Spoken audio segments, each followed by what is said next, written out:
Kashipur club সমন্বয় সমিতির উদ্যোগে এবং শ্রী অজয় ঘোষের নেতৃত্বে উদ্বোধন হলো চতুর্থ বর্ষে পা রাখা কাশীপুর বেলগাছিয়া উৎসব। প্রত্যেক বছরের ন্যায় এবছরও সাংস্কৃতিক অনুষ্ঠানের পাশাপাশি বিভিন্ন জনকল্যাণমুখী কাজের মাধ্যমে মানুষের পাশে থাকে ক্লাব সমন্বয় সমিতি।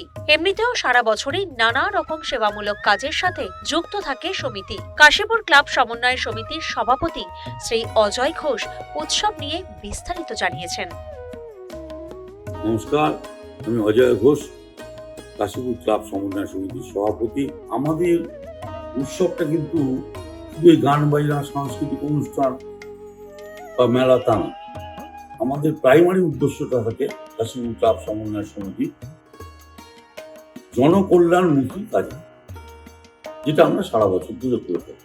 বাংলা এবং বাংলা ভাষা এবং বাঙালি নিয়ে যে ঘটনাগুলো গত 7-8 মাস 1 বছর ধরে দেখতে পাচ্ছি বিভিন্ন রাজ্যে ঘটেছে, একজন বাঙালি হিসাবে সেগুলো আমাদের মনে পীড়া দিয়েছে, কষ্ট দিয়েছে।